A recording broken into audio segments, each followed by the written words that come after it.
ಇದು ಕರ್ನಾಟಕ ಇಂದು. ನಾನು ಶ್ರುತಿ. ದೇಶದಲ್ಲಿ ಭ್ರಷ್ಟಾಚಾರಕ್ಕೆ ಬುನಾದಿ ಹಾಕಿದ್ದೆ ಕಾಂಗ್ರೆಸ್ ಪಕ್ಷ.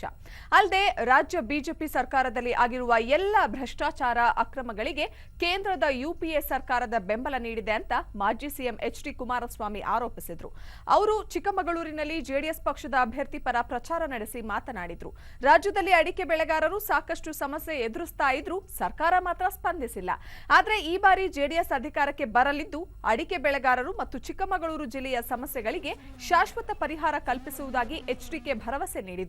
ಇದಕ್ಕೂ ಮೊದಲು ಬಳ್ಳಾರಿಯ ಹಗರಿಬೊಮ್ಮನಹಳ್ಳಿಯಲ್ಲಿ ಪ್ರಚಾರ ನಡೆಸಿ ಮಾತನಾಡಿದ ಎಚ್ಡಿಕೆ ಮಾಜಿ ಪ್ರಧಾನಿ ದೇವೇಗೌಡರನ್ನ ಪ್ರಧಾನಿ ಮಾಡಿದ್ದು ದೇಶದ ಜನತೆ ಹೊರತು ಯಾವುದೇ ಪಕ್ಷವಲ್ಲ ಅಂತ ತಿಳಿಸಿದ್ದಾರೆ. ದೇವೇಗೌಡರನ್ನ ಪ್ರಧಾನಿ ಮಾಡಿದ್ದು ಕಾಂಗ್ರೆಸ್ ಅಂತ ಹೇಳಿಕೆ ನೀಡಿದ್ದ ಕೇಂದ್ರ ಸಚಿವ ವೀರಪ್ಪ ಮೊಯ್ಲಿಗೆ ಎಚ್.ಡಿ. ಕುಮಾರಸ್ವಾಮಿ ಈ ಮೂಲಕ ತಿರುಗೇಟು ನೀಡಿದ್ದಾರೆ.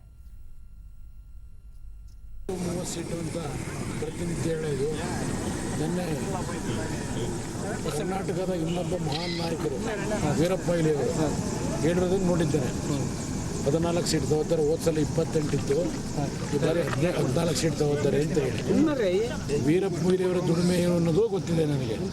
ಕರ್ನಾಟಕದಲ್ಲಿ ರಾಜ್ಯದ ಜನತೆಯ ಸಂಕಷ್ಟಗಳಿಗೆ ಕೇಂದ್ರದ ಸಚಿವರಾಗಿ ವೀರಪ್ಪ ಮೊಯ್ಲಿ ಕೊಟ್ಟಿರ್ತಕ್ಕಂಥ ಕೊಡುಗೆನೂ ಗೊತ್ತಿದೆ ನಮಗೆ. ನಂತರ ಅವರೇನೋ ಒಂದು ಮಾತು ಹೇಳಿದ್ದಾರೆ, ದೇವೇಗೌಡರನ್ನ ಮುಖ್ಯಮಂತ್ರಿ ಪ್ರಧಾನಮಂತ್ರಿ ಮಾಡಿದ್ದು ನಾವೇ ಅಂತ ಹೇಳಿ. ದೇವೇಗೌಡರು ಕಾಂಗ್ರೆಸ್ನ ನಾಯಕರ ಮುಂದೆ ಅರ್ಜಿ ಇಟ್ಕೊಂಡು ಹೋಗಿರಲಿಲ್ಲ ಪ್ರಧಾನಮಂತ್ರಿ ಮಾಡಿ ಅಂತ ಹೇಳಿ. ಅವತ್ತೇನಾದರೂ ದೇವೇಗೌಡರು ಪ್ರಧಾನಮಂತ್ರಿ ಸ್ಥಾನಕ್ಕೆ ಹೋಗಿದ್ರೆ ಕರ್ನಾಟಕದಲ್ಲಿ ಇವತ್ತು ಕಾಂಗ್ರೆಸ್ ಹೇಳಿ ಹೆಸರಿಲ್ದಂಗೆ ಮಾಡ್ತಾಯಿದ್ರು. ಅಲ್ಲಿ ಕರ್ಕೊಂಡೋಗಿ ಕುತ್ತಿಗೆ ಕೊಯ್ದಂಥ ಮಹಾನುಭಾವರುಗಳು. ಪಾಪ ಎಸ್.ಎಂ. ಕೃಷ್ಣ ಅವರಿಗೆ ಮರವಿದೆ.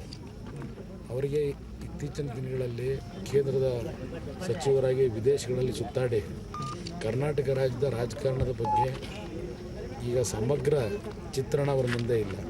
ಯಾರೋ ಹೇಳಿಕೊಟ್ಟಿರ್ಬೋದು, ಅದು ಹೇಳಿದ್ದಾರೆ. ನಾವು BJP ಜೊತೆ ಒಪ್ಪಂದ ಮಾಡ್ಕೊಂಡು ಅಭ್ಯರ್ಥಿ ಹಾಕಬೇಕಾದ ಅವಶ್ಯಕತೆ ನಮಗೇನಿದೆ. 222 ಅಭ್ಯರ್ಥಿಗಳನ್ನು ಹಾಕಿದ್ದೇವೆ. ಒಂದು ಕ್ಷೇತ್ರದಲ್ಲಿ ನಮ್ಮ ಅಭ್ಯರ್ಥಿ ಕೊನೆಯ ಹಂತದಲ್ಲಿ ಅಪಘಾತಕ್ಕೀಡಾಗಿ ಅವರು ಅಭ್ಯರ್ಥಿ ಆಗಲಿಲ್ಲ ದೇವದುರ್ಗದಲ್ಲಿ. ಇನ್ನೊಂದು ಹಾಲೇಡಿ ಶ್ರೀನಿವಾಸ್ ಶೆಟ್ಟರಿಗೆ ಬೆಂಬಲ ಕೊಟ್ಟಿದ್ದೇವೆ. 224 ಕ್ಷೇತ್ರಕ್ಕೂ ಹೋರಾಟ ಮಾಡ್ತಾ ಇದ್ದೇವೆ. ಇಲ್ಲಿ ಒಪ್ಪಂದ ಆಗಿದ್ದರೆ ಏನಾದರೂ ಕಾಂಗ್ರೆಸ್ಸು BJP KJPಗಳ ನಡುವೆ ನಡೀಬೇಕಷ್ಟೇ. ಇಲ್ಲಿ ರಾಜ್ಯದಲ್ಲಿ JDS ಪಕ್ಷಕ್ಕೆ ಯಾವ ಪಕ್ಷಗಳ ಜೊತೆ ಹೊಂದಾಣಿಕೆ ಮಾಡ್ಕೋಬೇಕಾಗಿಲ್ಲ. ನಮ್ಮ ಹೊಂದಾಣಿಕೆ ರಾಜ್ಯದ 6 ಕೋಟಿ ಜನತೆ ವಿಶ್ವಾಸ ಗಳಿಸಲಿಕ್ಕೆ ಜನತೆ ಜೊತೆ ಹೊಂದಾಣಿಕೆ ಇದೆ ಹೊರತು ಬೇರೆ ಪಕ್ಷಗಳ ಜೊತೆ ಹೊಂದಾಣಿಕೆ ಇಲ್ಲ. ಅದನ್ನು ಬಾರಿ ದಕ್ಷಿಣ ಕರ್ನಾಟಕಕ್ಕಿಂತಲೂ ಉತ್ತರ ಕರ್ನಾಟಕದಲ್ಲೂ ಹೆಚ್ಚಿನ ಸಂಖ್ಯೆ ಅಭ್ಯರ್ಥಿಗಳು ಆಯ್ಕೆ ಆಗಿ ರಾಜ್ಯದ ಪ್ರಗತಿಯ ಬಗ್ಗೆ ಚರ್ಚೆ ಮಾಡಲಿ ಕಾಂಗ್ರೆಸ್ನ ನಾಯಕರುಗಳು. ಒಪ್ಪಂದಗಳು ಇದ್ರ ಬಗ್ಗೆ ಚರ್ಚೆ ಮಾಡಿ ಜನರ ಭಾವನೆಗಳನ್ನು ಕೆಡಿಸ್ಲಿಕ್ಕೆ ಹೋಗೋದು ಬೇಡ. ಅವರ ದುಡಿಮೆ